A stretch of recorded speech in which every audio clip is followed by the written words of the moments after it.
Good evening, everybody. Welcome to the ninth talk of 2022, the Ottawa Sailing Community Winter Speaker Series, hosted by Nepean Sailing Club. My name is Park Davis. I'm going to be your MC again tonight. As a recap, there's 3 more talks left in the series, one every Wednesday from now until the 6th of April. The listing of the talks, the ones remaining, are on the NSC website, and all of the talks are going to be recorded. They are being recorded now. If you want to check back with any of those, refer to anything, or pick up something you've not seen, you can just go to search Nepean Sailing Club on YouTube and you'll find them there. The talks are free. This year, however, we've provided for donations using the Eventbrite system. Thanks to all of you who've already donated. As of last night, we've gone over $1,500 this year towards our cause. So time to give everybody a pat on their backs. So thank you all. The talks are organized by 4 of us now, all working together.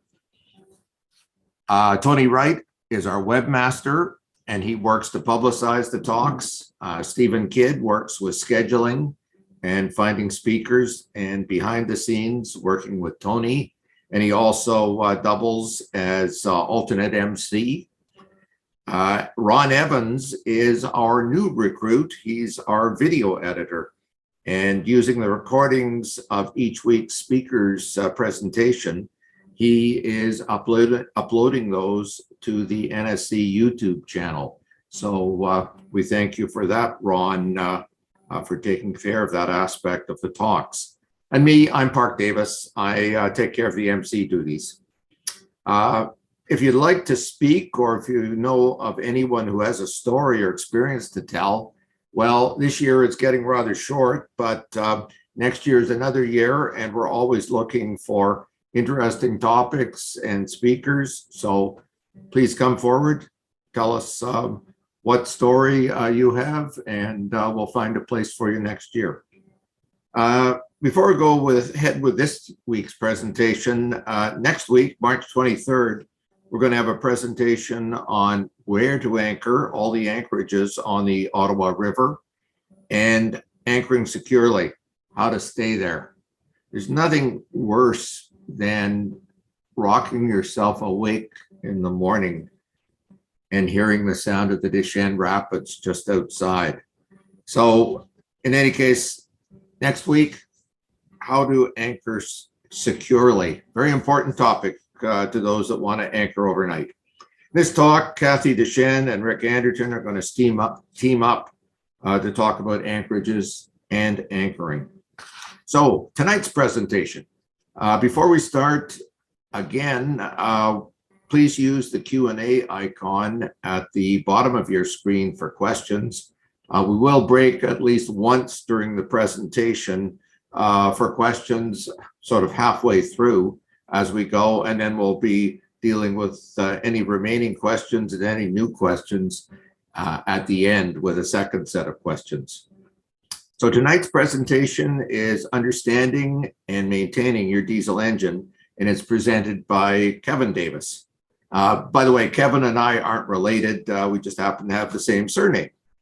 So Kevin's going to explain how the diesel engine works, how to change a fuel filter, how to bleed the fuel system, and why it's important for you to do so. So if you have questions, he has answers. Like, show us where the spark plugs are.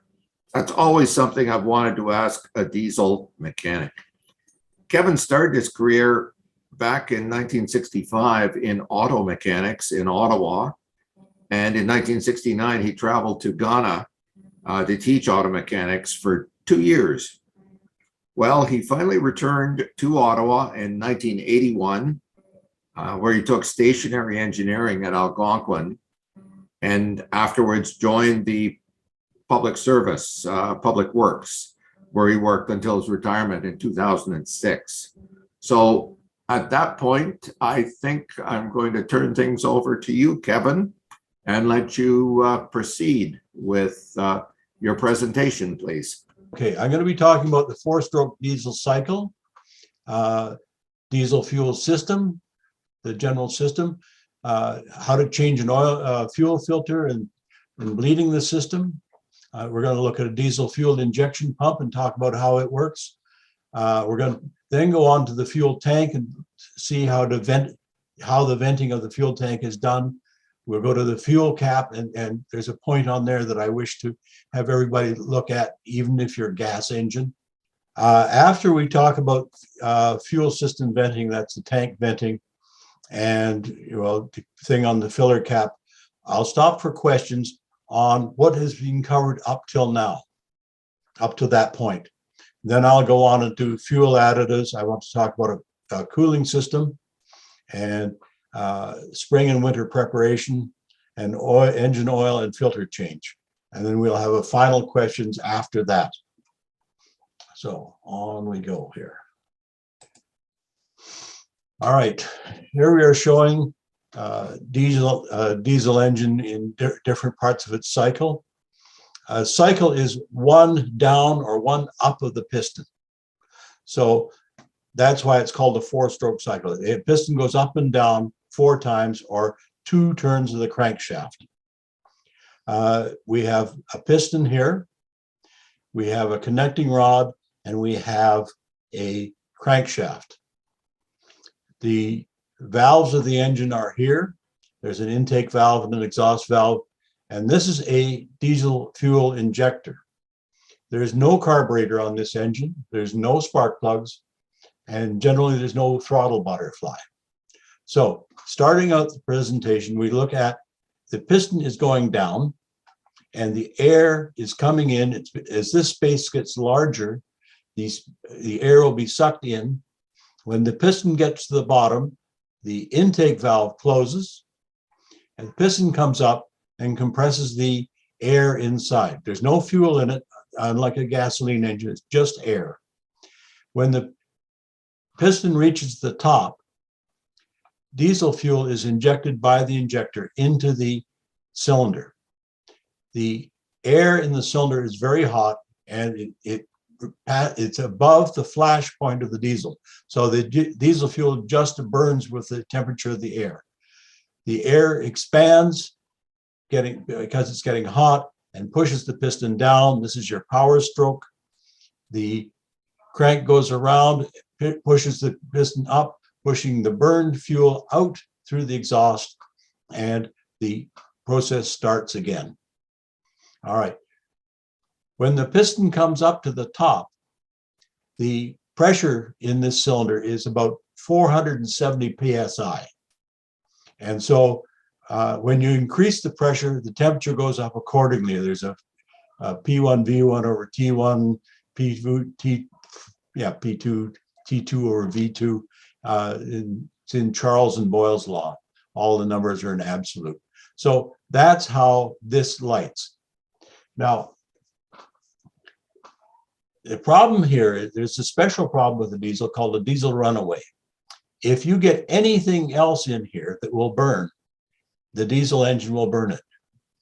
And so there's a thing called diesel runaway, where somehow getting in the very beginning could be engine oil from the crankcase breather, a leaky fuel line that's in that area, anything. The diesel will start going, and it will, what they call runaway. It will not stop. Normally, when you turn off a diesel, you're turning off the fuel. Well, once the fuel, anything gets in there to burn, the only way you can stop it is to close the air, because the engine will keep going and making hot. And if the fuel, something to burn, keeps getting in, it will run away. All right. Here's your diesel fuel system. We start off with a fuel tank. It's usually located low in the boat. We go up to a primary fuel filter. We have a lift or a transfer pump. We go to a final filter up near the engine or on the engine usually. We then go into a diesel injection pump. The diesel injection pumps produces pressure that about 3,000 pounds per square inch, and it makes the injector spray the diesel fuel at the right time. The fuel tank also has its filler cap. It has a vent line coming up so that as you fill it, the air can get out. It has a vent to atmosphere. The filler cap does not have a vent. We'll talk about that later. The injectors, 1, 2, and 3, this is for a 3-cylinder diesel, have a line, the injector return line, because some of the diesel fuel will leak by the injector, and this is just comes along and is allowed to return to the tank in some way. So if you want to change the filter, you have to get all the air out of this. And if you open this one here, it is above the fuel tank on most boats, this primary filter. And if you open that up, it will let the fuel drop back down to the tank. So if you had a valve here and you're going to change this filter, I would close the valve that would be here.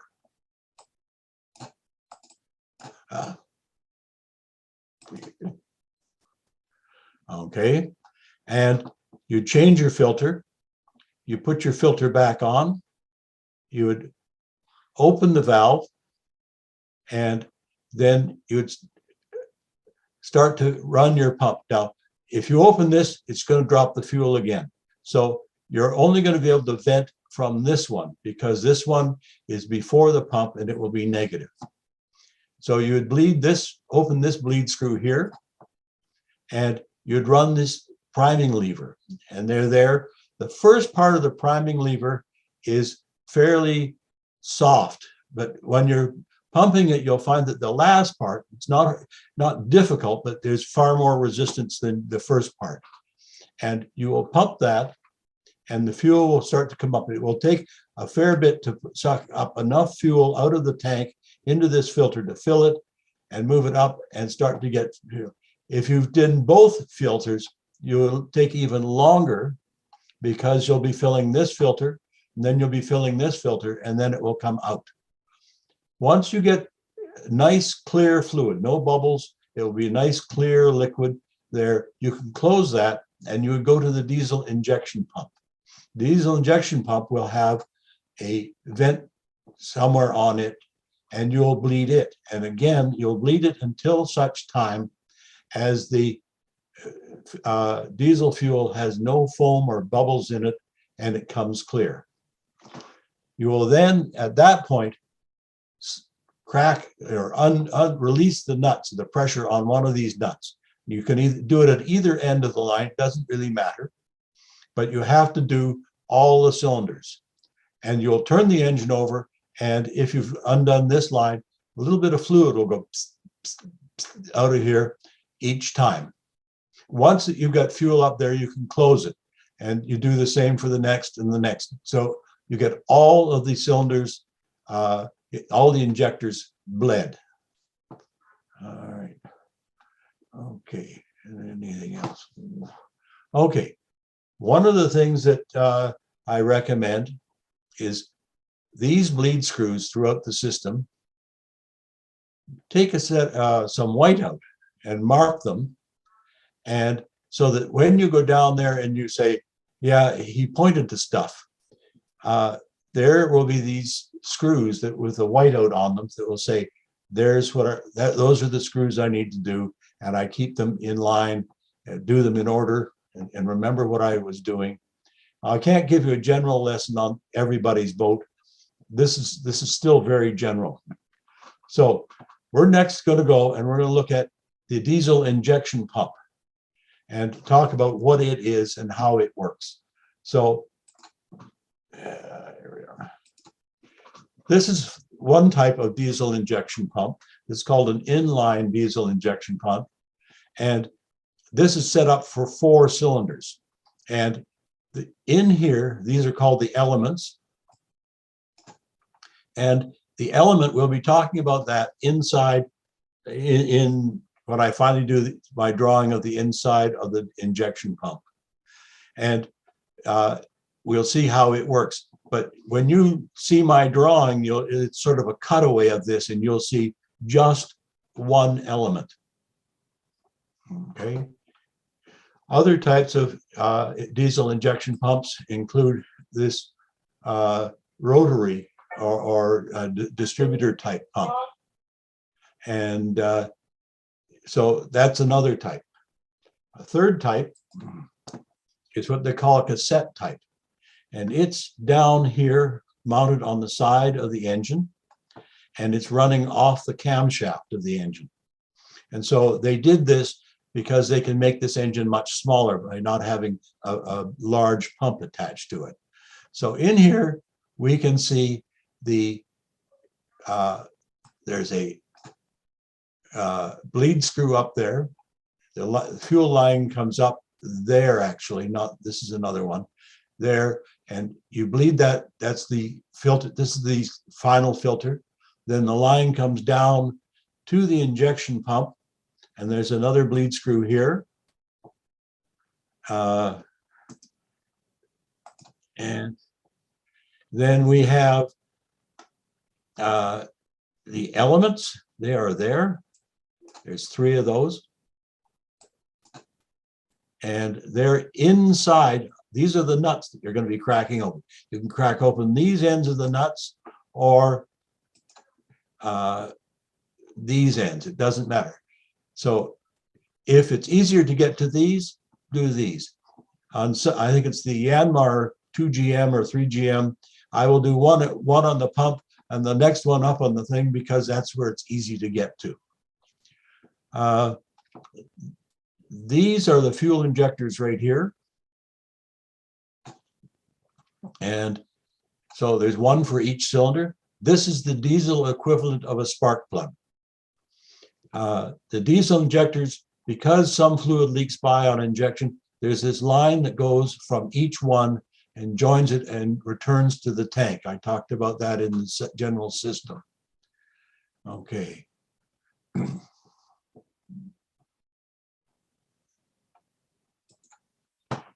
All right. This is the diesel fuel injection pump. And this is a quick schematic. And this is taken off either the inline, the 4-cylinder inline, or it would be the same on the cassette type that the last shown. Inside here, there's a cam, there's a fuel rack, there's a plunger, there's a transfer port right here, and there is a check valve. And then from there, it goes out to the injector line and off to the injector. So the way this starts, this is all filled with diesel fuel, by the way. This comes in from the transfer pump past the filter. And so you've got nice, clean diesel fuel that's well filtered, and the body will be full of fuel.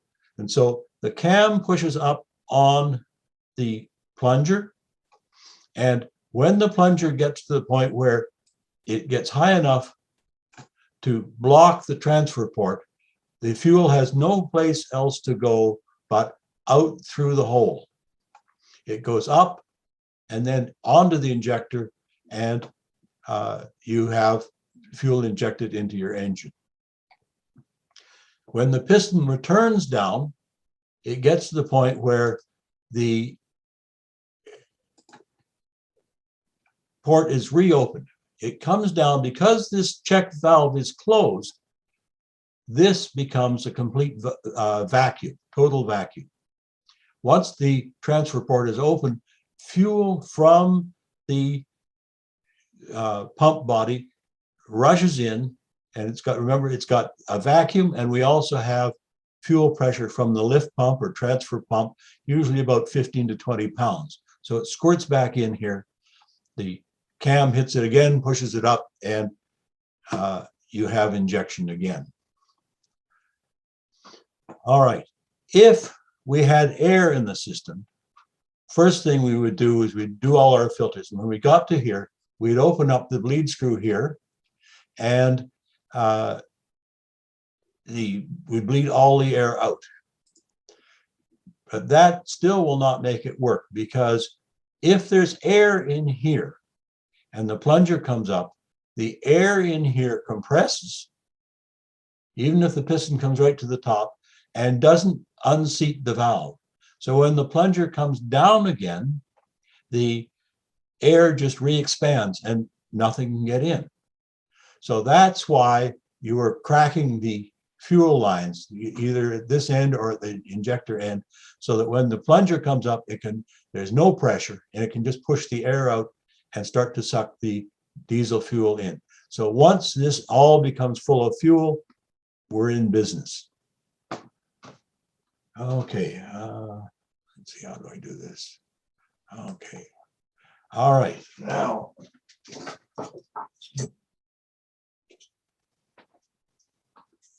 Gotta go higher. Okay, here is a plunger. Okay, gotta go back a bit.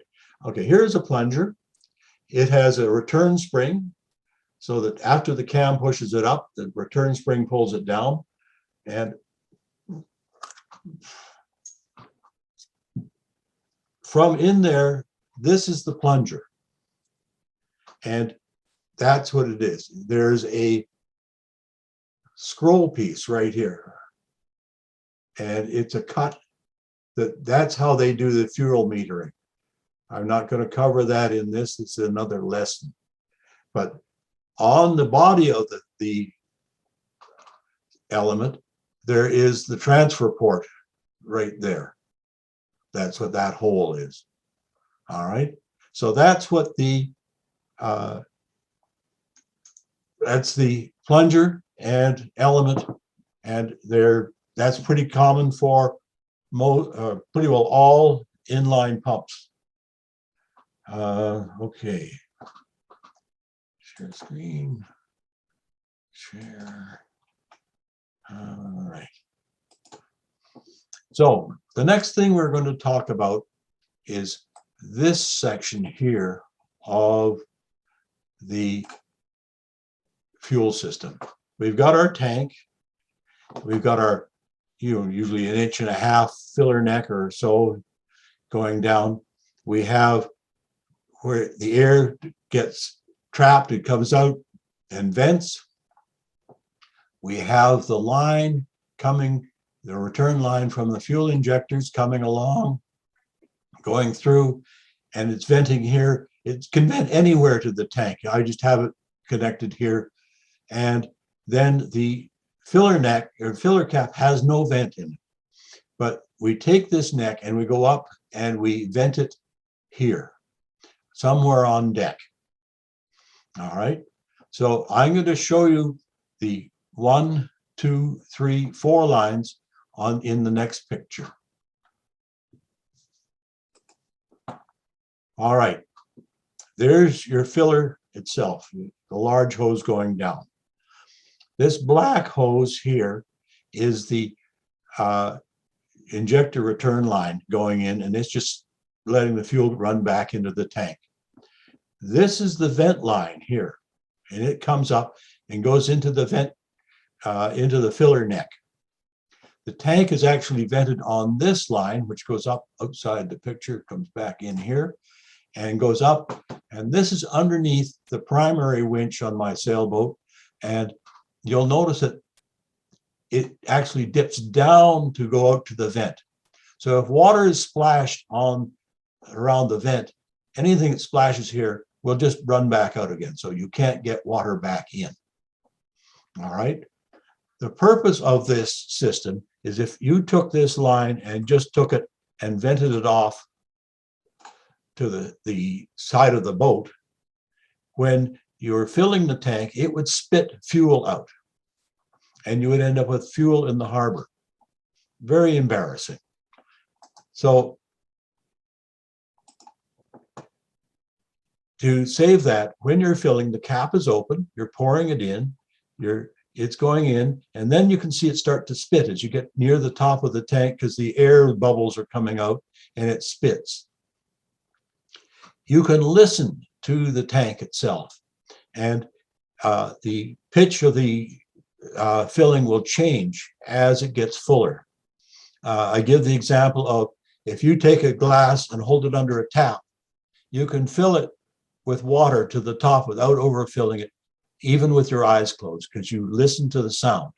You know, it may take you a few times of filling to get this, but you'll understand what the sound means.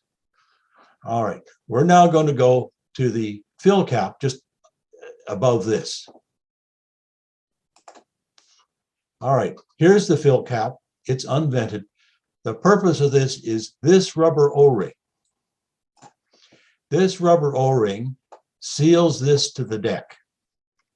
If it rains, if you wash your boat, if you get a wave on deck, you're sailing hard over, this area can all be covered with water. You can get water into your fuel system.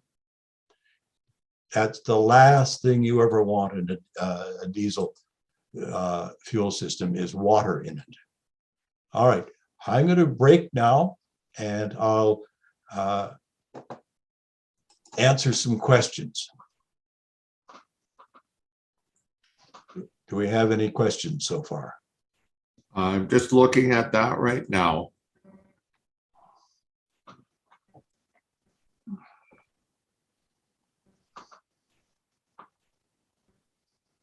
Okay, so far, I guess everything is clear. We haven't got any questions. I have one. This is Stephen. Go ahead. Kevin, I've read something about a Detroit diesel. Does that exist anymore? Yes, they still make them. They're a 2-cycle diesel. There aren't any in the harbor. They don't make small diesels. Small diesels have been around a long time, but in the early history of diesel engines, they were very heavy and clunky. If you look at some of the older diesel engines, they weigh a ton. The little engine that I'm showing you here is out of my boat, and it's a later model Perkins. And I showed you the cassette type thing. They've done all kinds of things to make this a light, small, compact engine. It's a 3-cylinder and it's a 1-liter engine. So that's fairly nice. Are there any other questions? Actually, you've encouraged all sorts of questions. So what types of filters are there on the engine? You did talk about the primary and secondary, so maybe you can talk about micron level and so on. Yeah, the first filter is usually, it's more coarse. The second filter is usually provided by the engine manufacturer. A diesel engine always comes with at least one filter. On my system, I don't run 2 filters. I just keep my fuel clean, and I haven't put a second filter on it. But there are water absorbing filters. There's all kinds of filters. I think that the final filter is usually around 5 microns, whereas the primary filters are usually around 10. Yeah, I think that's true. On mine, actually, it's 10 and 2. Okay. But we're very lucky here in Canada and most of the states as well, because when we buy our fuel, it's pretty good shape. There's certain places in the Caribbean or perhaps where you were in Africa where that would not always be the case. Yes. Buying good, clean diesel fuel, having clean containers is very important to your diesel fuel. The O-ring on the top, that's been one of my pet things to try and get out to people. Whether you've got a gas engine or a diesel engine, that O-ring has to be there, or you're going to get. A friend came who bought a CNC 27 Mark IV, I think. The first time they had the diesel, I took over a liter of water and I took another liter of diesel fuel out of the tank that had sticks and debris and dark colored diesel fuel with sludge in it. So, and he didn't have the O-ring. Okay. Yeah, an O-ring is not a bad thing to replace every, I don't know, 5 years, 3 years. Well, just inspect it. It will last. You can go to Ottawa Fastener up in Bell's Corners there. Yeah. They have a wall, and you can get the right one. Okay. I have a question here about, do you have to be careful bleeding the injectors? since the fuel is at high pressure. And I believe it's not quite so high at that point. Okay, when you crack that nut, it's just flow. There's no pressure. Once you close that line and crank it over, it will actually make a squeaking noise. And there's a very distinctive squeak to an injector injecting. When your engine's running and idling, you may be able to put your fingers on the injector line and feel the pulse. It's injecting on its every engine somewhere around 2,000 to 3,000 pounds for mechanical injection. I was poking around today on the new diesels. They're running 10,000 to 30,000 pounds on the new high pressure common rail, which I didn't know. Wow. Okay, the question here, Yanmar versus Westerbeek. Those are two types of engines here in the club. Yes. Is it the same sort of bleeding principles? And I'm not sure Yes. you can answer that. The principle is the same. You're going to find, I gave you the special example of the one being before the pump and low, because I was in a one sailboat. And the tank was in the aft berth, and it was underneath the mattress. And we dug in, we opened it up, and it went sucked up, and the fuel dropped back to the tank. So it had a Yanmar in it. And so when we put it together, then we went up and we started pumping, and it took us, a good 10 minutes to get the fuel up to that point. Okay. Could you talk about how to check the belts at some point, maybe at the end? I'll save that presentation. question for the end. Okay. And then cleaning the fuel tank. How do you clean the fuel tank? And then a related question, what is diesel polishing and how do you do it? So they're related, I think. All right. Okay. To clean the fuel tank, what I did is I had a pump. It was an electric pump, and it sucked. And we put a hose down into the tank to the lowest point and just started sucking stuff out. And we would decant it off and pour the clean fuel in the top, because it will stratify quite easily. And you kept pouring it back in until you finally had, nice clean fuel coming out of the pump. And then, as I said, I've let this sit for a while. It all settled out. I took the diesel fuel off the top. The person I was doing it for didn't want that fuel, so I went and put it into my car at the time, which I had a diesel. And he put new fuel in, and there was never an issue after that. Diesel polishing, I'm not sure of the term, what that is. Just as an aside, after you bleed, all these filters, you're going to have diesel fuel all over the engine. Wash it down with dish soap. It will clean it up and make it sweet smelling. From my background, diesel polishing is almost exactly what you have described. It's pumping the fuel out of a diesel tank and putting it through a filter of sorts, or even just putting it in at an area where it can decant and all the crud can go down to the bottom. And then you can take the top part of it off and put it back in the tank. Okay. So I don't know of anybody that does that commercially. It is done in the United States. It's done here in town. Okay. I had people come out and do a huge storage tank for a diesel generator at work at one point. And they went through and polished this stuff up, and it went back in. It wasn't nice clear tan like the brand new stuff, but it was good enough. And they put additives in it, and we burned it all. I suspect that guy would probably not come when you say you have a 15-gallon tank.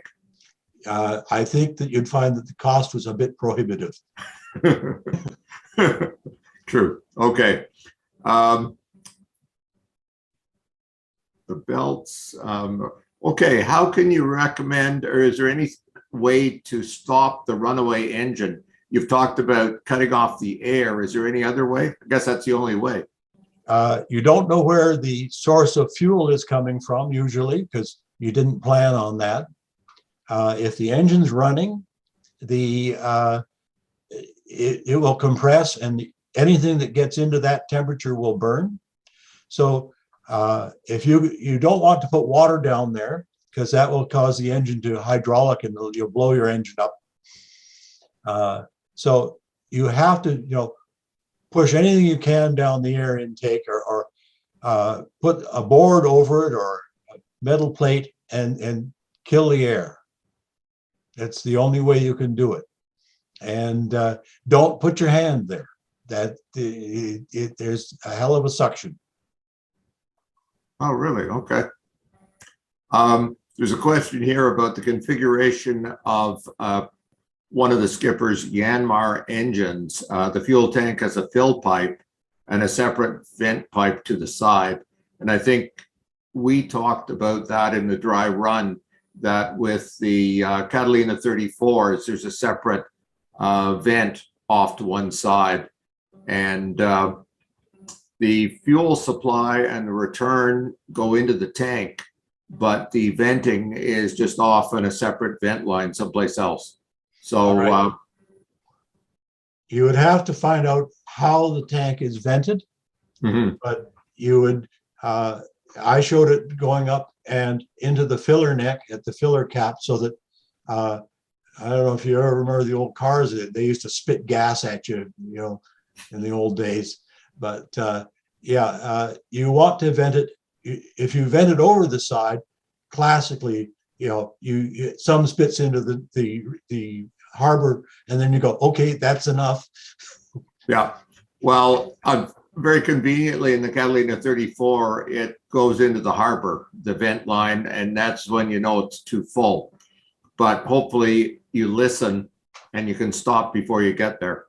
Well, try that glass of water and close your eyes and fill the glass of water, and you'll discover that listening is very accurate. Okay. Where do you buy the O-ring? I think we've talked about that. You can get it at Ottawa Fastener Supply out in Bell's Corners. Yeah. Okay. On Robertson Road. Wonderful place. They have their great wall of fasteners. You can buy stainless steel fasteners, either wood screw type fasteners or machine screw type fasteners, all kinds of different things. I go out there all the time. They also have brass washers for seals. They have it's a wonderful place. Yeah, I think I've been there as well a number of times, and it's probably got a better choice than any place else I could think of in the whole city. Yeah, there's one out in the East End now, out by Princess Ottawa, in the industrial sector, just out there. Okay. Another Ottawa fastener. Okay. I have a question here. How do you measure the fuel level in a fuel tank? I'm not sure, but my fuel gauge always reads full. I think it's time to get a new fuel gauge. And yes. I have done that. Either that or your fuel tank is not grounded. The fuel tank, they use what they call a balance coil. And so the electricity comes to the fuel gauge, and then from the fuel gauge goes to the tank where it is grounded. And by the resistance of the sending unit will depend on where the gauge will show.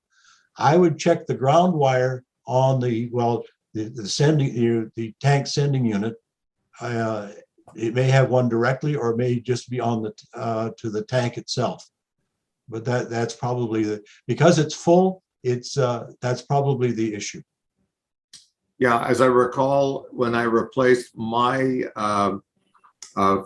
fuel gauge, it had two different connections, one which was the ground and the other which was the active line.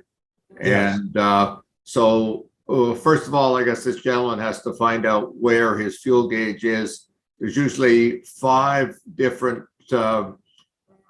screws that you have to undo in the usually in aluminum, so you have to be careful and then just take it off and see if you can find another one. Yeah, it becomes it'll be a round thing with about 6 screws holding it on in the gasket. Yeah.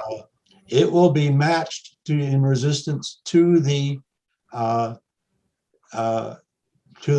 gauge itself. Mhm. So one of your big problems is finding one that will physically fit the fitting on the fuel tank.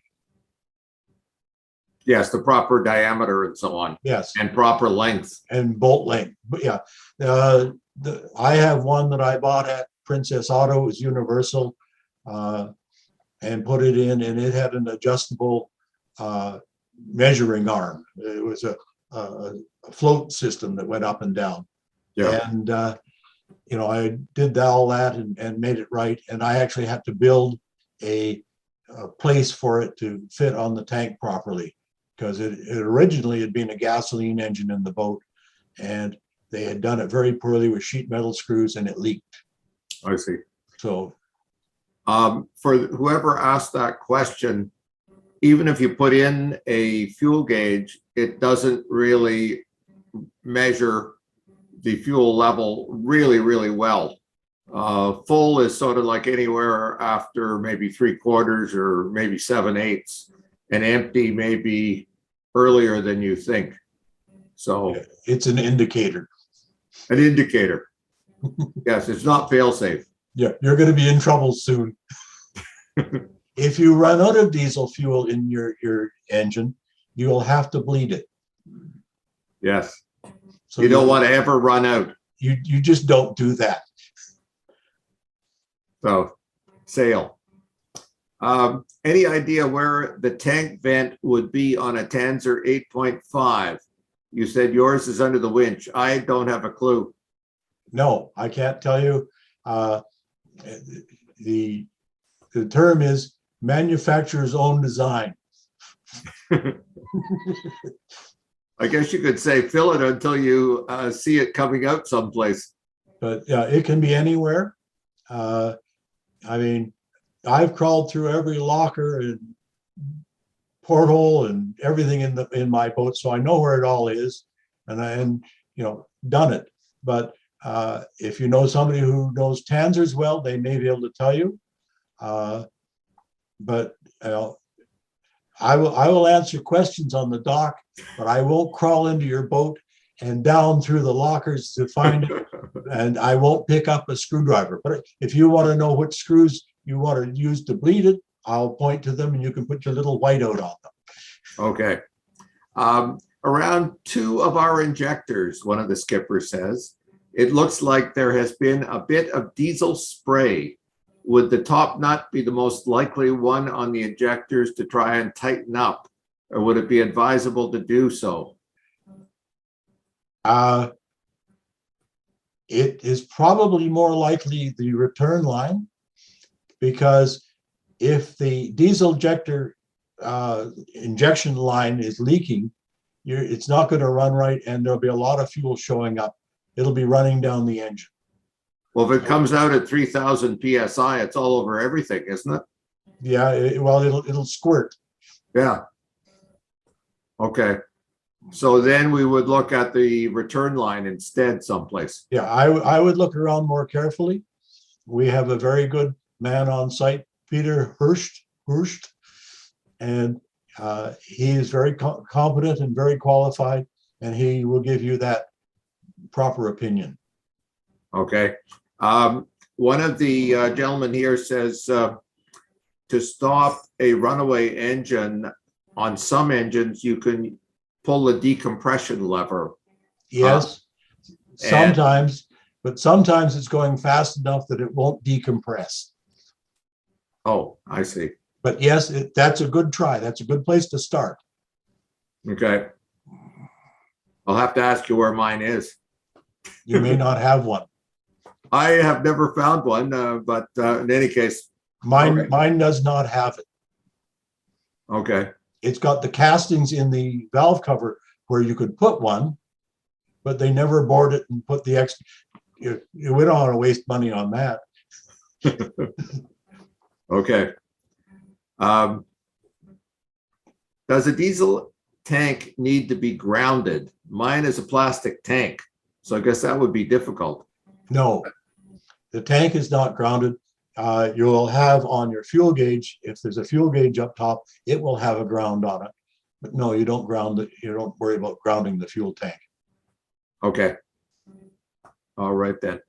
Well, that sort of covers all of the questions right now. Okay. And so if you'd like, I'm going to turn myself off and I'll let you proceed with the presentation. Thanks All right. very much, Kevin. Okay. Here we are. Fuel additives. This one here is your general stuff that you put in. Keeps slime from happening, does a whole bunch of stuff. It's not very expensive. As I said, I worked with diesel generators, and when they came in and cleaned up the diesel in one of the big tanks, which was like a fuel oil tank, a great big double fuel oil tank. And so I went to Winds and said, okay, I need to buy a bunch of this stuff because people weren't putting it in. And I said, the question was, how much can I put in before it's too much? And the answer to that was, you're not going to put that much in. So I think this is a cc per liter or something like that. It's written on there. It's actually written on the top of this thing here, so that, you know, I don't have to go and read through all the descriptions again on how much you use, but, you know, it's there. This product here is an extra lubricant. You saw the injectors and plungers. They are all very closely machined, high tolerance, and you don't want water to rust them, and you don't want them to scratch themselves, because they are just lubricated by the diesel fuel itself. This is a little extra lubricant. You know, this is just so that you can feel good about yourself. I put it in myself. You don't have to. But if you got it, you know, after you buy a boat, put it in the water, pay your club fees. If something happens to that engine at the beginning of the season, you're losing a hell of a lot of time in summer for saving a few pennies. All right, fuel additives. If it doesn't say diesel on the label, don't use it. There should be no alcohol. Don't put alcohol. No gasoline antifreeze. Fuel injection cleaner isn't for diesels, and no gasoline. All right. Okay. Oh, frost rule. I was supposed to change this around. Okay, I'll do this now. We're going to go on and do cooling systems, but so there's the frost rule. If there is a risk of a frost and the boat is on the hard, then it has to be winterized. If it's in the water, it's not an issue. The water adds warmth. But once you take it out, so if commercial haul out is Saturday night, there's supposed to be a frost. After the crate, you're allowed into your boat. You have to get the water out and winterize it. Maybe you'll get away with it, but what if you don't? All right, we're going on to cooling systems. There's two kinds. There's a raw water system and there's a heat exchanger system. Raw water system has a through hull valve taking river water up. It goes through the raw water pump up to the engine, and if the engine is cold, it goes up this way because the thermostat blocks off this pipe right here. So then the water just bypasses. Once the engine starts to warm up, the warm water comes up, thermostat sees that, and it starts to close off this one. And so the cold water goes through, cools the engine. And so in the end, the thermostat sits there and blocks and unblocks each hole either way so that enough comes through or not come through. The heat exchanger system still has the through hull, the raw water pump coming up, but the raw water pump then goes into the heat exchanger. And the heat exchanger is got a metal plate dividing it from the river water and the antifreeze water.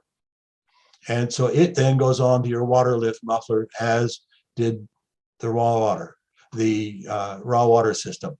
So here there's a dividing line.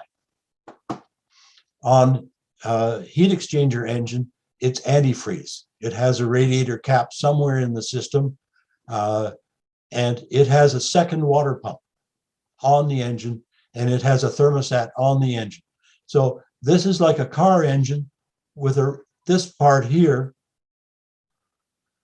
is like the radiator of a car there.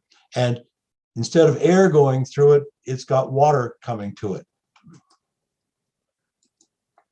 Okay, so that's the difference in the two. The thermostats are different temperatures. Because this system, the raw water system is using raw water, it's getting river water, and the river water contains minerals, calcium and magnesium. And if you've ever seen the white stuff that grows in a kettle, the water actually here is pretty good, but some places you'll be where you get lots of this white calcium buildup in the thing. It would then block off and change how the heat is exchanged. Calcium and magnesium is an unusual compound in that when it gets warm, it's less soluble. So you bring in cold water and warm it up, the calcium and magnesium comes out of solution into and sticks onto stuff. So this is usually set at around I think 120 Fahrenheit, and this will, in the heat exchanger engine, which has antifreeze and rust inhibitors, and it'll be around a 195 or so thermostat. So the heat exchanger engine runs much warmer than the raw water engine. Why do you want it warmer? These are heat engines, and the more heat you lose to the cooling system, the less energy you actually get as work. All right. Okay. The water pump. This is the raw water pump impeller. And the raw water pump impeller, you should remove it in the fall for inspection. I'm going to show you in just a minute how to actually do this. Okay, let's go to do that right now. Okay, here. All right, here's the impeller, and it's rubber. You're going to take it on the inspection, and you're going to take it and bend and look for cracks along this vent sides. You'll do each one.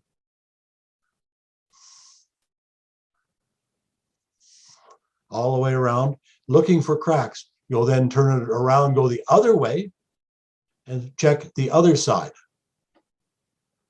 So if any of these are lost, the little blades, you want to find them because you don't want them blocking up somewhere in the cooling system.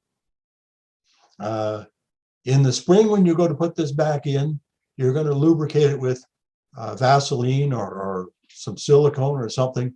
And if you take it and you just sort of go all over it with your fingers with Vaseline or whatever lubricant on them, and then you're going to put it in. And as you put it in, you turn it so that there's a cam in there, and you start turning it, and because it's lubricated, it will turn and go in, and then you push it in far enough that the bar will catch on the slot on the shaft. So that's it. Okay.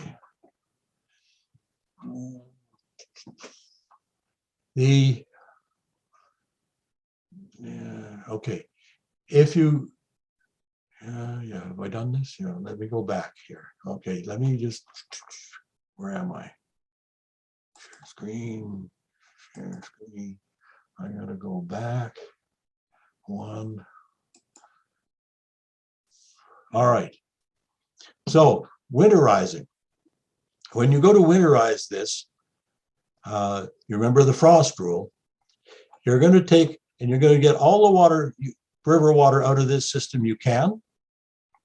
And you're also going to look for, there'll be an engine block drain somewhere, and it's about, a little lower than halfway up.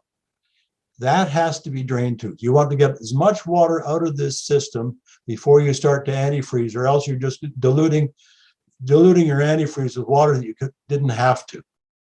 So you take this hose that used to go to the through hull, put it in your container of antifreeze, and suck that up. You're going to use pure, undiluted antifreeze. And it will go up and it will mix in the system and go out. And in the end, once you get it coming out and it's strong antifreeze, has to be better than 50-50 or better, 50%, which is minus 34 degrees Fahrenheit, if you want to put a gauge on it. But it will be, whether yellow or pink or whatever it is, and syrupy. Once you've done that, you'll drain it all out. You don't need this stuff to sit in here all winter. And you collect it in a bucket or collect it back into your jug. You take it home and you're going to use it again next year. In the spring, you're going to hook water up here. You're going to run that through and out into a bucket and take it off to the barrel that the club provides for recycling. You can start your engine on the hard and run it for a couple of minutes, a raw water engine, for 2 or 3 minutes, and you feel the exhaust elbow where the exhaust comes out and joins the raw water goes into it. It would not shown here, but over here in the exhaust system. And as long as you can put your hand on it and keep it there, it's not too warm. You don't want to overheat your exhaust system. The heat exchanger system is the same. You take this hose, put it into your antifreeze bucket, runs up and goes through this system and off. You could again collect it in a bucket. You save your antifreeze. You drained it all before you did this, of course. And then in the spring, you put it in, put water in there, go up, flush it out, collect the flush out, and that what you collect in the spring goes into the barrel. You don't worry, don't try and save that.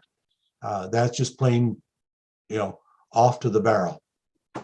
You can run a heat exchanger engine longer than you can run a raw water system engine because it has antifreeze in it.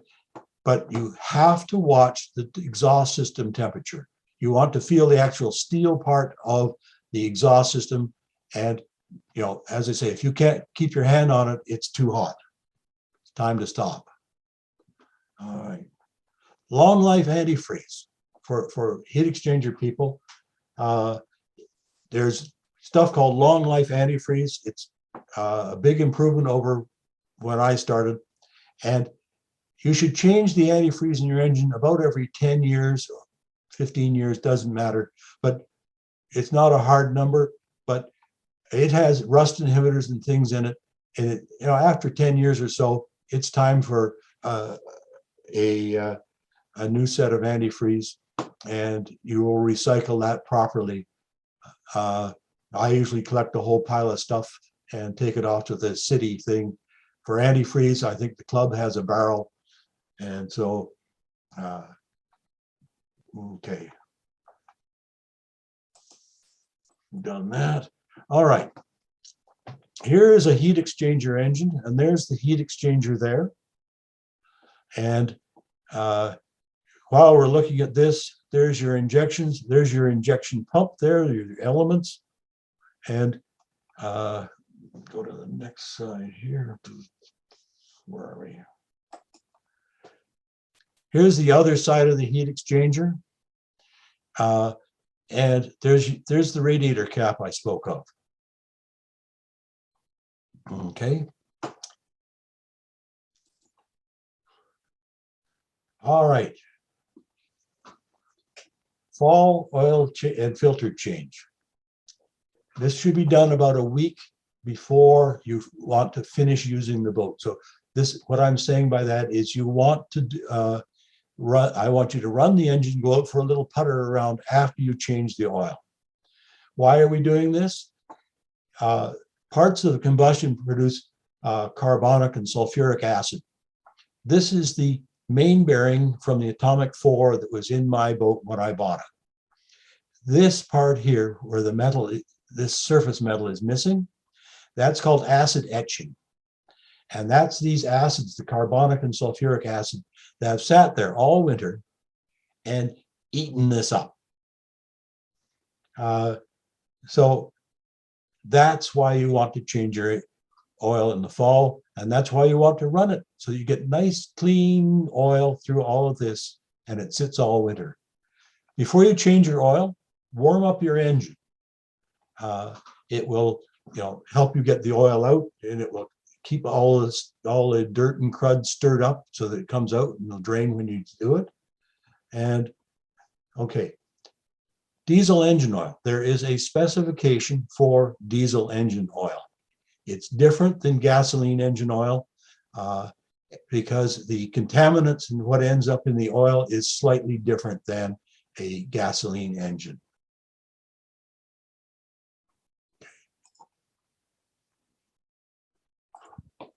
All right, so that's my basic presentation. I'm open for questions. Okay, that's Okay, great. I was getting worried there. I'm working on it. Well, I thought it was me.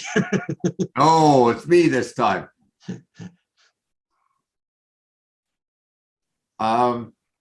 Could you talk just very briefly about the belts now? Maybe how you loosen them in the fall or tighten them in the spring, or what? All right. A friend of mine, when I worked at the Caterpillar, I met this guy and we were good buddies. We're walking down the dock and somebody comes up and says, do you need to do this and this and this and this, for the winter? Okay. Do you need to loosen off your belt? When you go to Florida in the winter and leave the car at home, do you loosen off the belt on it? No. Do you fog the engine? Okay. You don't fog a diesel engine because it won't run away wildly, but it will start to run away on you. So you can't fog it. He says to me, we were fixing old bulldozers and they'd park a bulldozer in the bush somewhere and leave it for 3 years. Come back with a new battery, start the thing up. A day or so later, it'd get loaded on a truck and away it would go. It'd get transported to somewhere else. And the day after it arrived at the new place, it would be put to work. Maybe later get some servicing, but okay. So no, you don't need to back off your fan belt. You don't need to do this. I mean, what do you do to your car when you leave? Nothing. You put the keys in your pocket. Okay. There's a question here about how do you collect the winter antifreeze? Do you hang a bucket off the exhaust? And Yes. I think that's what I do. Yeah. Yes. If you have somebody you don't like, I guess you can have them hold the bucket for you. No, you try and squirt it on their boat, which is next to you. Okay, that's true too. But you should try and collect it because we don't really want that stuff in the harbor in the yard on the That's ground right. if we can. And so we're trying to be good and environmentally correct. So we take it off and put it in the bucket, in the barrel. The that, barrel. James has. Yeah. Yeah. So should you treat your diesel fuel every year or just when you add new fuel? You treat your diesel fuel when you most of us go to take a jerry can, go to the pump. I will treat the diesel fuel in the jerry can before I put it in my boat. I do not put untreated fuel into my boat ever. So it's always treated. Okay. When winterizing, at what point in the sequence do you open the engine block drain plug? When you're winterizing, you're going to be taking off hoses and letting water run out and everything. At that point, you're also going to open up the engine block. And you make sure you open up that engine block, and you make sure it's not full of sediment and nothing runs out. So make sure when you open it up, you see water run out. If it doesn't run out and it's still in there, you can crack your engine block. And that's the end of your engine. Okay. There's a question here, any particular maintenance for a boat in salt water or going into salt water? Basically, all these marine engines are designed for salt water. I don't have saltwater experience. I can't tell you a lot of stuff, but basically what you're doing here is same as saltwater rules. Okay. But again, even if you've been in saltwater, once you haul it out, the frost rule applies. It's on the hard. It has to be protected, if there's going to be a frost. Okay. I have an interesting question, I guess, from somebody looking at the future, maybe seeing to put you out of business. Do you foresee the day when diesel engines will be replaced by electric engines in our boats? I have seen a sailboat that was being set up for around the world, and it had batteries, had electric motor, no gasoline engine, and had solar panels. I see. Was that starting around the world, or did it complete around the world? He was getting ready. Getting ready. Okay. Yeah. He must have done it because I've never seen him since. Well, that's not a good thing to say. Yeah. As I say, well, maybe he didn't make it. Exactly. In any case, stay tuned to that particular Luke, that particular question. Maybe there will be a replacement. Yes. It's not Luke. Okay, Actually, we do have a sailboat in the harbor that uses an electric motor. Yes, that's true. Adam Hunt, Hunt, yeah. I think. Adam, the photographer. Yes, that's right. Yes. But he only goes in and out of the harbor with it. He doesn't go to Constance Bay if there's no wind. That's right. I mean, it's a limited system, but yeah, he'll go in and out. He has solar panels, and he'll go out and he'll sail. Yeah. Okay. There's a question here. I have a Volvo Penta engine. When it's cold, I have difficulty starting it, and I have to use the cold start method. I assume that's with glow plugs, and it starts. Can you explain how that works? All right. The cold start lever, I believe, I never saw that until I got to the boat world. But I think that they put in a little extra fuel. Oh. So they overfuel it slightly. And if you have glow plugs, there's two types of glow plugs. There's a fast glow and a slow glow. And if you have the fast glow, it's 5 seconds, I think. And if it's a slow glow, I think it's 10 to 15. Okay. I just assumed that was what he was talking about, glow plugs. I have glow plugs on my boat, the Catalina 34s do. And I might give 5 to 7 seconds glow plug and That's then right. start the engine when it's cold. And I've never had any problems, but who knows? Okay. Yeah, when the engine first starts, it will make all kinds of really interesting noises. And it will clatter and bang and do all kinds of things. Just let it sit there and do it. And listen to your engine, because there'll be stuff that will go clack, clack, clack, clack, clack, clack, clack, clack, and just almost disappear. And so the starting noises and then the warmed up noises will be very different from a diesel engine. Okay. Um, The question here, I have a zinc anode in my engine.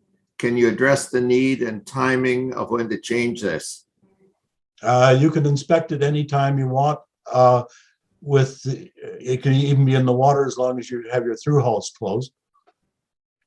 And you physically look at it and see how eroded away it is. It's a sacrificial anode. It's high on the activity level. There's zinc, and then there's some of them are magnesium. Yeah. Actually, in freshwater, zinc doesn't really do anything much. I put 2 zinc anodes, however, on my prop shaft before I went down to Florida. And I thought in February, about 4 months in, I would go over the side and have a look, see how they were doing. And there was only half of one still left. It's just the brine or salt water. Yes. They do actually do what they're supposed to do, which is disappear. Yes. And so I spent the next 2 or 3 days going to West Marine, buying new ones, and then holding my breath to go over the side and screw them back onto the prop shaft. Yes. Well, salt water is like an electrolyte, and suddenly Yes. everything becomes an active battery. So here, I've never, I do have a magnesium on my prop shaft now, and it doesn't really disappear quickly. It's been there 3 or 4 years already. So I go in the spring and I clean up my zincs because they get all a crusty sort of thing. Well, you clean that off and you get some nice bright metal, and that makes it more active. okay. You want these to be active enough that they will dissolve. Yeah. Okay. That's what you want, because if they don't dissolve, something else will. Yeah, and then something else could be your diesel engine. Yes. So, okay. I have a raw water cooling system, and each winter I remove the thermostat and simply run antifreeze through until I have it come out the exhaust. Is this the right way to do it, or is there a better way? I think that works. It's worked up till now. I can't see why it won't keep working. What kind of engine is it? Do we know? Doesn't say. I'm sorry I lost it. I don't have it. No, he didn't say. He didn't say. All right. Thanks, Stephen. There's a question here. I have a mystery drop in the antifreeze level in the manifold under the pressure cap. I looked under the cap the other day and it was close to empty, and yet there is no antifreeze in the bilge or anywhere else. I looked. It's a Catalina 34. Could it have retreated somewhere else in the coolant loop?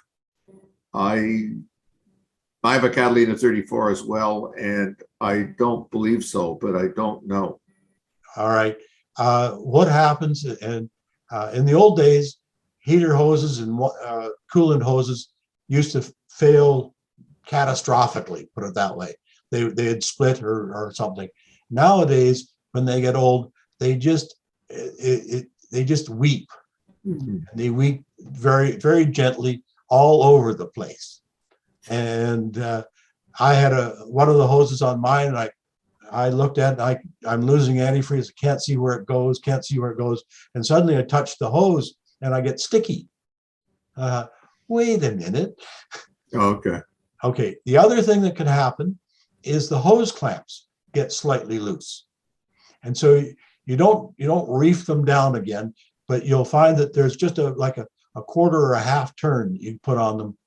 So check all your hose clamps. They will slacken off slightly and just let it weep a tad out of there. But if you find that you're losing antifreeze, and that's a good thing you're watching it, it can just weep out the side of a hose without any obvious reason. Okay. The question here, my understanding is that the decompression levers can be used to help start a cold engine. Can you explain how decompression should be used? All right. One of the things that you want to do is to get your diesel to start is having it spin over fast enough that the piston will come up fast enough to create the sudden change in pressure, the high pressure, and the heat. So what you do is you hold the decompression lever open, you crank it, and you'll hear the engine sort of pick up speed very quickly. And at that point, you just flip it to compression, and it should fire right up. Okay, so basically that would be just to get all the inertia going of the engine.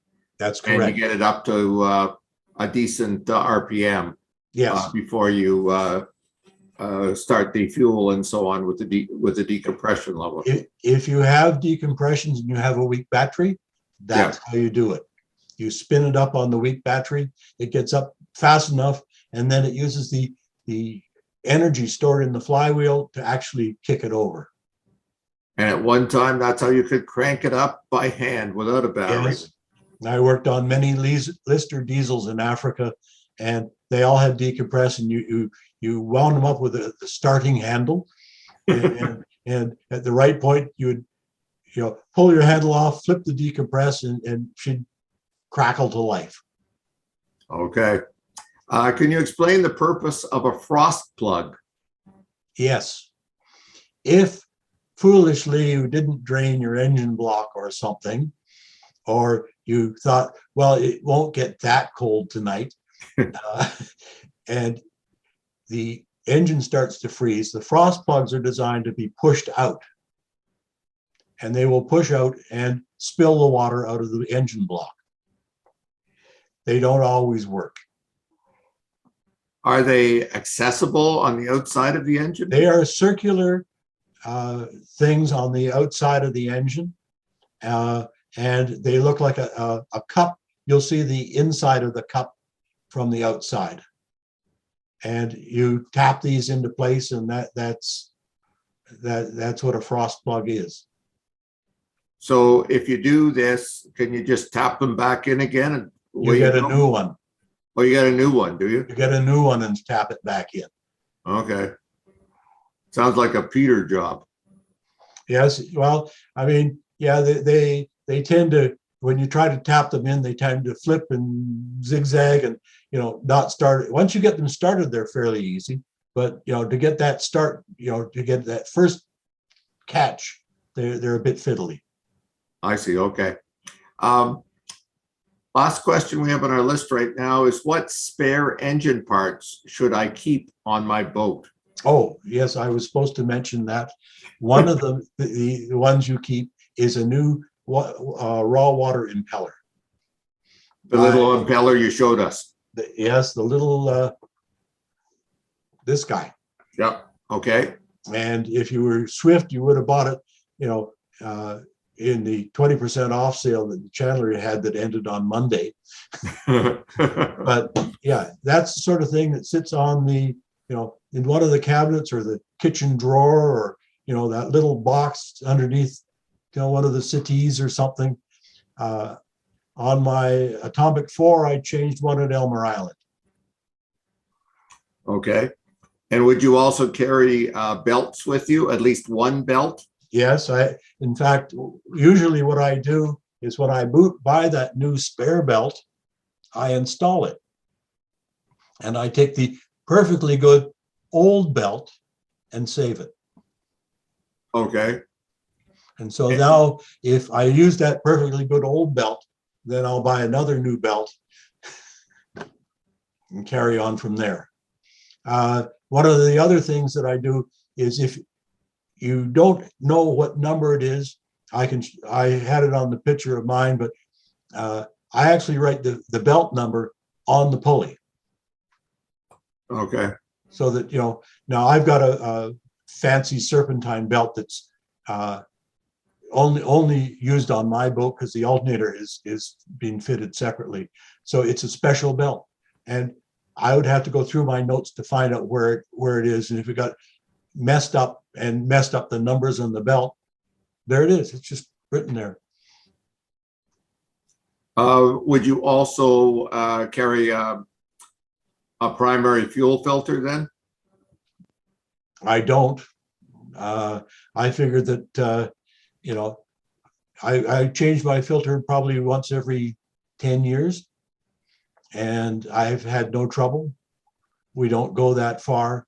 One of the symptoms you'll get is if your filters are blocking up at when you rev up your engine, it will, what they call surge. It will pick up speed and then it'll slow down. It'll pick up speed and slow down, because what happens is as it picks up speed, it starts to starve for fuel on the fuel filter. Yeah. And this is called surging. And that says, yeah, you better time to change your filter. And if you're going to change one filter, change them all, because the amount of work it takes to rebleed the thing is, the cost of the extra filter is nothing.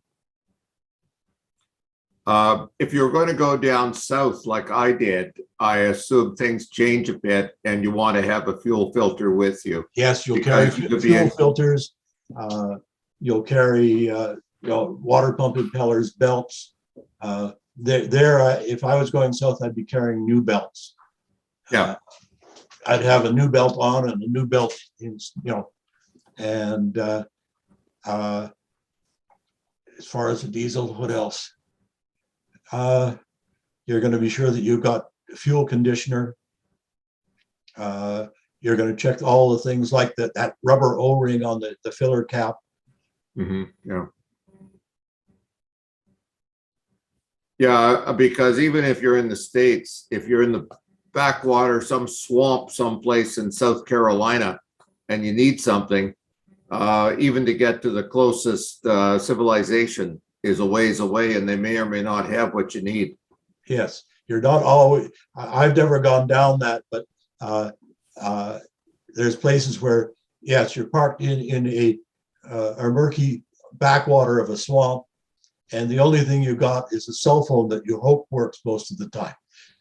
And so one of the things I would recommend that you do in your boat is you open up a Word file and you say, one of the titles will be engine, and you write down all the part numbers that you ever find for that. So you'll have all of your fuel filter numbers, your alternator belt number, your this number, your that number. If you have a rubber coupling between the transmission and the prop shaft, you'll have where you can get one of those, so that if something goes wrong, you can pick up a phone, call somebody and says, I want one of these. Okay. And the guy says, okay, I'll have it here tomorrow. Where are you going to pick it up? And I says, you're going to say, well, I'll be at such and such. Or Yeah. Okay. Can you talk about a fuel water separator, or water fuel separator, or fuel water separator? yes, yeah, there's several types. There's the ones where the filter has a water collecting system at the bottom, and it's actually moss, and it attracts water and just holds it. There's another one that has a like a sediment bowl at the bottom, and you can see that. If you have that type and it's on before the pump and you drain it, you'll actually suck air in. So it would have to be after the pump, but it will come out. And I don't know if you ever remember the old gasoline tractors used to have the little glass bowl on them. Land Rovers had it. I mean, they were around. They pretty well disappeared. I'm trying to think of the filter name, but anyhow, they have a plastic bowl at the bottom with some of them have a tap on the bottom.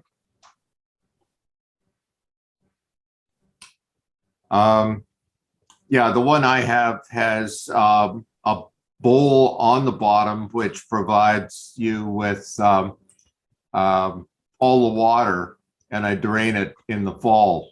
Yes. Oh, just a little petcock you can open at the bottom, drain the crud off, and Yes. throw it away. I mean, put it properly in the recycle bin. Yes. Just as an aside, going back on bleeding, after you bleed it, you run your engine for a while to make sure you did get all the air out. We had friends who had done something, I can't remember what it was, and they were up at Bayport Marine in Georgian Bay. Right. They started up their engine. They're heading out of the harbor past, that millions of dollars worth of plastic on each side, and the motor stopped. And Susie ran down, saw the white dots on the thing, bled the system.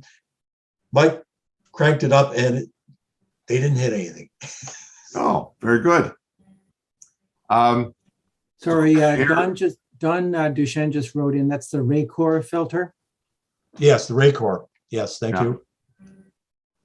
Yeah, that's what's in Catalina 34 as well, a Raycor filter. But winterizing fuel water separator, really the way you winterize it is take all the water off the bottom of the bowl if you can. Yes, You don't want it there. I mean, it's not you don't want it useful. there anyhow. Yeah. And you don't want it there in the winter. You don't want it there in the winter. It's unlikely that you'll break anything in that situation because it's not filling up and spreading out and forcing any sides. Yeah, there's usually not a, well, There's For me, not a there hell of is- a lot, but yeah, there's not a whole it's lot. definitely worth draining in the fall. yeah. The question here, I'm nervous about cracking the fuel injectors. I worry they could break easily. Are they fairly robust elements of the engine, or do you have to take special care with adjusting them? You don't adjust the injectors. You will crack the nut off. I think it's usually a 17 millimeter wrench. And you don't have to take the line right off. You just slacken the line.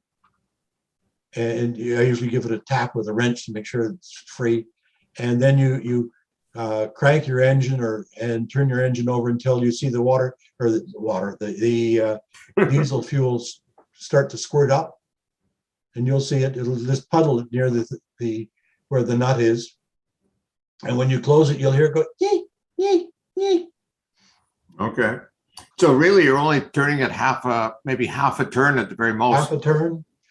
Half a turn, smack it with a wrench, the injector line, just to be sure that it's stuck, and Okay. bleed it up. Okay. No open questions. You're at the end. All right. Well, thank you very much, Kevin. I think among all of our presentations so far, you've actually had the largest audience, and you certainly had more questions, I think, than many of the other presentations altogether. So we certainly appreciate that, and the response of our audience, I guess, has shown that as well. So I am at the point where I would like to offer you a toque, which is too late to use, I guess, right now. I'll take the. Don't you offer a peak cap? We do, and that's more likely what we're going to be able to use, hopefully even tomorrow at 13 or 14 degrees. Yes, So- yes. I'll be happy to have the peak cap. Thank you. Yes, I know. I guess the toques are slowly going out of fashion. I hope perhaps we can put them away for the rest of the season. Yes. So if you would like to go in and talk to Jamie in the club, drop her an email to start with, so she'll let you in the front door, and she'll be happy to take care of you. Jamie's the new Julie, is she? Jamie is the new Julie, yes. All right. So thank you very much again. Well, thank you very much. And you are on WDoc for anybody that might have questions. And as you said, you don't make house calls, but at least you can give some suggestions should it be necessary. Yes, I'll go in and I don't mind going and having a quick look at your boat. If it's going to take an hour to get to see this, I'm not interested. But if you've got it ready, or if you want to say, can you come around at about such and such a time, I'll go in and say, these are the screws and this is the order and these are the special conditions that exist on your boat because of A, B, or C. Very good. And your boat is free and easy, I believe, Yes. and it's a blue boat near the end of W. Yeah, it's a CNC Corvette, and it's got a 327 in it. 3 cylinders, 27 horsepower. Oh, okay. You had me guessing there for a moment, trying to figure out exactly what that was. Well, you've heard of a 327 Corvette, I'm sure. Well, I have, yes. I didn't think it would fit in that boat. That's all. In any case, thank you again. All right. Next week, we're going to have the presentation on anchoring on the Ottawa River, where to anchor and how to anchor, anchoring securely. So you stay there all night. So going to see you next week. Stay safe and stay well. Thank you very much for your attendance.